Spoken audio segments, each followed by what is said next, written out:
Welcome to today's episode of the Musketeers podcast. We are your hosts and advice givers, Hayden, Julie, and Jane. Oh no, you got grounded. What can you do? Well, don't you worry. We've got such perfect advices for you today. So what did you do that caused you to get grounded? Did you fail an important test? Well, sometimes we do wrong things that gets us grounded, which is why today we are here to tell you what to do if you are grounded. We hope our guide help you. Like our last guide, dealing with siblings. Anyways, let's get started. Now here's what to do when you're grounded. 14 fun activities, thanks to our friend, WikiHow, starting strong with no devices. With number 1, read a book. If your parents saw fit to confiscate all your electronics, the best thing you can do is read a book. Although you may find books less exciting than video games or TV at first, becoming immersed in a good book is incredibly enjoyable. When being provided you choose the right book, the time can shoot past like nothing at all. Reading a book can also help you with getting better at reading, also can help you with school and even gets you have good grades. Lying down in your bed and reading is a very good way to go about this. Sometimes it can take your mind off being grounded. If you got no idea what you want to read, there is a lot about your interests. Like, if you are into fashion, you could pick up a book about the history of fashion. If you're a chess player, read a book on the best openings in a match. Heck, there is a lot. Remember, young adult fiction usually comes in the form of a series. This can be handy if you have a lot of downtime to work with. While you are grounded, you can do something creative. Paint a picture, write a story. Those are the creative things. Can sometimes feel like work, but the truth is that they're incredibly enjoyable ways to pass the time. If you are given an amount of time being grounded for a week or so, you should think about doing something creative by the end of it. That way, you can turn something negative, like being grounding, into a positive thing. Many of these can include writing a book of your own. Do you have any ideas you've been thinking about? Are there any people in your school who you find interesting? You could make characters based on them. If you don't want to make characters based off of people in her life, that is totally okay. You can make characters of your own too. Heck, you can even write a story about creative things to do when you're grounded. That one's a double win, because you get to write a book and you'll force yourself to come up with some fun ideas. You can also your room a makeover. You can move the furniture around, or hang different things on your walls. Cool new art projects are a great addition. That is a way I did as a teenager whenever I was grounded. No worries, I never was grounded all the time in my youth. I did get grounded one time for not getting a good grade in my math test. One time.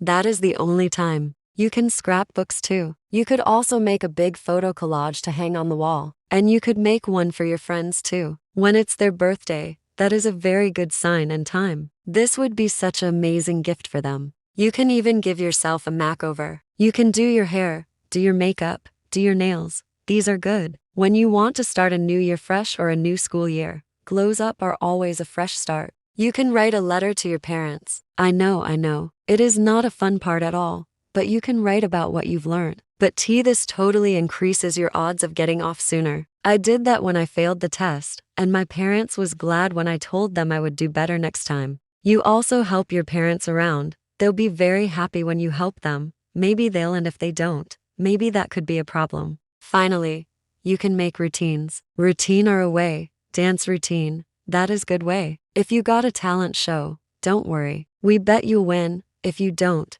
you did your best. This will even give you more time than everyone else to plan. Next, spend time with siblings. If you have a sibling or any, the company of family members besides your parents can be a great comfort. Depending on the sort of relationship you have with brothers or sisters, you can share a variety of activities together. In some cases, you might even be able to do things with them that you would otherwise be banned from, like video games and movies. In general, however, it's recommended that you simply try to talk to them. Conversation can be very enjoyable on its own when it's with the right people. Board games are an enjoyable, electronics-free way to spend time. You will need other players to play, however. If you have siblings, you should try to enlist them in a game or two. This is coming from someone who grew as an only child. During that, you can try on different outfits. You probably don't think of your wardrobe as a potential source of fun. All the same, the downtime you have available to you can be used as an opportunity to see what sets of clothing match best with others. This is super easy if you have a mirror to see your body. You are the type of person who throws a random outfit together. This can be your chance to get some skill in fashion. Like what Julie said, for a new beginning like a year, makeup is a great choice for a glow up. If you are a boy or a girl, you can experiment with different hairstyles and makeup as well. Next, reorganize your room. I have said this before, but this is more like cleaning. So bear with us. Reorganizing your room sounds like very hard work at first, but it can become a form of creative expression if you really get into it. Moving around furniture or redecorating your bulletin board can have a big effect on the atmosphere of your bedroom. Once you get started with organizing, it can be hard to stop. Okay, we are moving to the next method, this time with electronics. Starting off strong with surfing online. Surfing online takes up hours of people's time without them even realizing it. The internet has a virtually unlimited stream of information. Try Google searching something you find interesting, or go for an info hunt on Wikipedia or Fandom Wiki. If you just want the time to pass faster, go for it. It has loads of endless possibilities, and virtually every curiosity can be satisfied with a working internet connection. You can watch your favorite TV shows. Nothing quite makes the time fly past in a great TV show. Shows from any network you watch are often film quality and can keep you occupied for hours and hours. Watch a show either on Netflix, Hulu, or Disney+. However, please make sure that your parents are okay with you watching TV while you're grounded before you do this. Though, movies are always recommended as well, but because it's assumed you probably have a fair amount of time on your hands, you have a perfect opportunity to catch up on longer TV shows. You can also playing video games are fun. Who doesn't like video games? If you have a console in your house, there's a good chance you already go out of your way to play them. If it's just a matter of not being able to go see friends, video games are a great way to kill time. What's more, you can play a multiplayer game and interact with your friends as such. This is why we love video games. I was a huge video game girl during my youth. You can text your friends too. If you would be spending your time as usual with your friends, we know how weird and unusual it would be if you are separated from them for some time. Luckily, if your phone wasn't taken away from you, you can keep contact with your friends on the phone. Let your friends in on the situation, and get them to keep you up to date on what's going on with the outside world. They'll be super curious, we promise. Speaking of texting, you can make plans with your friends when you're finally grounded. If you have a phone or any devices and your wish is to hang out with your friends, it can feel good to make plans for a day after you're grounded again. Suggest to go see a movie together, go out to eat, or just a day out.